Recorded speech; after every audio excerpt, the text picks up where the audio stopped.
Evolution is not science.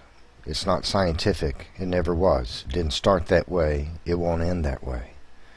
Evolution is an excuse, a materialist religion, formulated to remove God from science, where he had always been, and to because those who put it forth cannot stand the idea of being subject to God and his moral law, to his authority.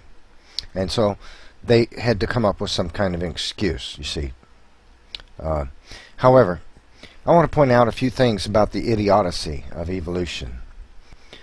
I'm going to point out a few things that creatures do in this world that puts evolution completely in the garbage can and illustrates for you how utterly insane it is to believe in evolution once you have actually given it some serious thought and seen some evidence against it.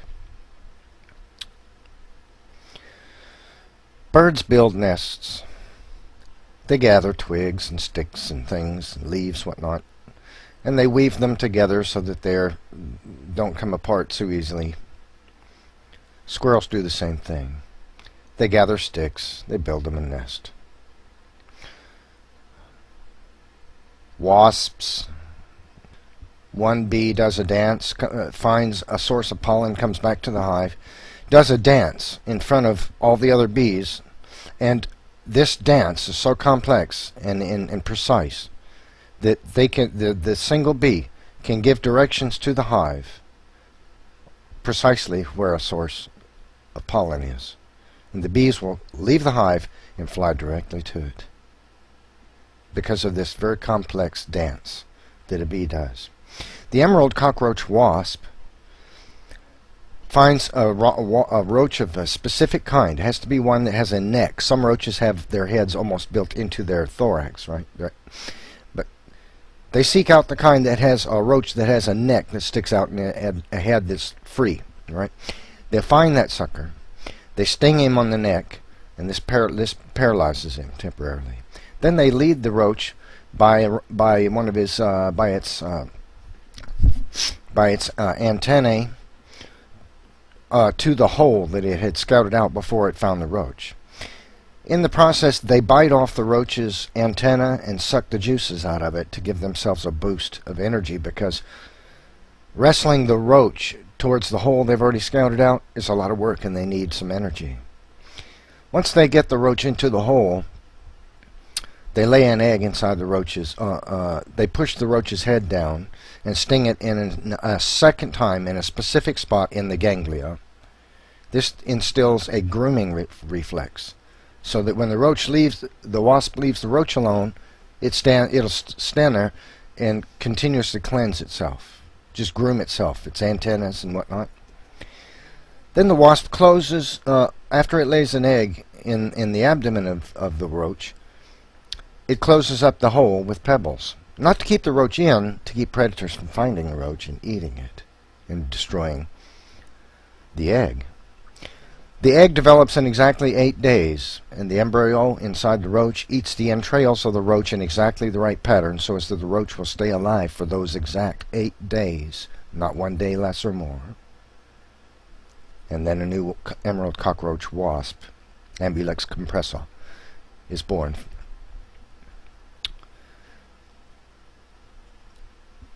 Examples like this are countless. There are some bugs that have a very long tail, and they'll bore down into a fruit and lay an egg in there, because the fruit is nutrition for the egg. When in its larva stage, it'll eat the fruit. But guess what? There are other insects that have a similar long pointy tail, and they'll stand there and watch this insect lay their egg. When that insect leaves, they go over and lay their egg on top of that egg, because their egg hatches a day before theirs, and it'll eat that egg. That'll be food for it. These things are called symbiotic relationships, and in native knowledge, things that animals know how to do from birth. Nobody has to teach a squirrel how to build a nest. Nobody has to teach a bird how to build a nest. The parents of squirrels don't teach baby squirrels how to build nests. The baby squirrel's already born into a nest. Same thing with birds. They're born into a nest. Mother birds don't teach their young how to build nests. The emerald cockroach wasp is not taught by its parents how to do the amazing series of complex operations in order to reproduce. These things are not learned. They're in the animal's mind when they are born. This is knowledge that does not come to them from the outside environment. There is no mechanism by which they can learn these things, because this knowledge to do these things already exists in the animal.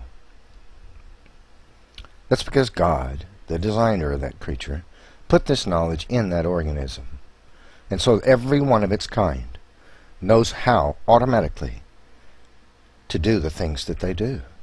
They are not taught.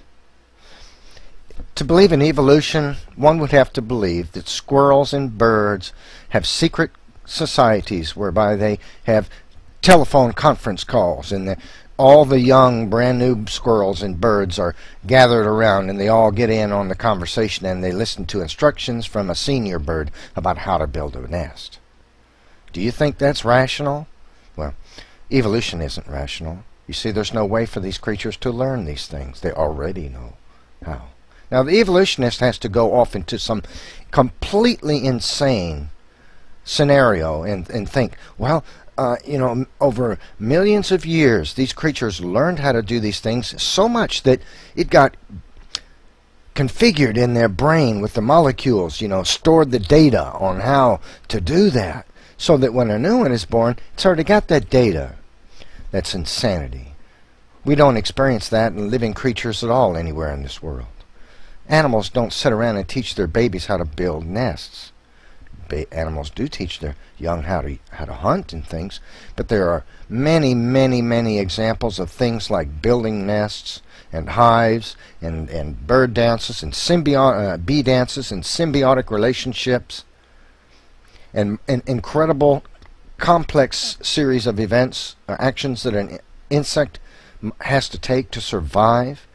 Did you know the vanilla bean would not produce, the vanilla plant would not produce beans if it were not for a specific species of bee? Without it, the plant will grow and live normally, but it will never produce a bean. It requires that bee to grow the bean. This is called a symbiotic relationship. The bee is necessary for vanillas to produce vanilla beans. No bee, no vanilla beans. Not just any bee, a specific bee. You see, evolution is not even rational. It's not logical. It's completely nonsensical. It makes no sense whatsoever. It is absolutely irrational. It's completely insane. Now, to believe in evolution is one thing. I used to be a believer in evolution until I studied the evidence. But someone who's had the evidence presented to them. So like some of you atheists or evolutionists on YouTube, you say you believe in evolution because of science. Man, don't give me that junk. Look, we know better. We creationists know better. We know that you don't believe in evolution because you think it's science and science has demonstrated it. No, you believe in evolution, or you cling to it because you must, because you deny the authority of God. It's just that simple. You don't fool anybody. All you evolutionists out there that argue with creationists on YouTube or put forth evolutionist information or jargon and all your fantasy scenarios about what happened in billions of years ancient time, which can't be observed and doesn't happen today, and left no record of itself. You don't fool anybody. We know what you're all about. You're about denying the existence of God, and you must try to explain it away, therefore, with a material cause.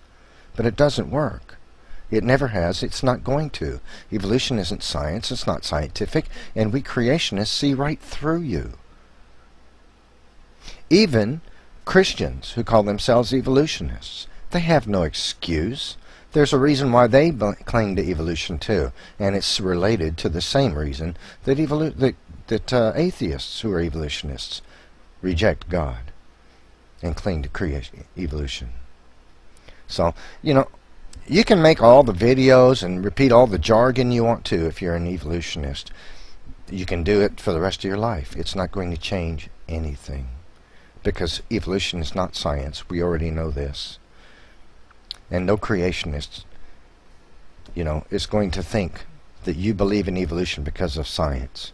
We know better. We already know why you cling to evolution. We already know.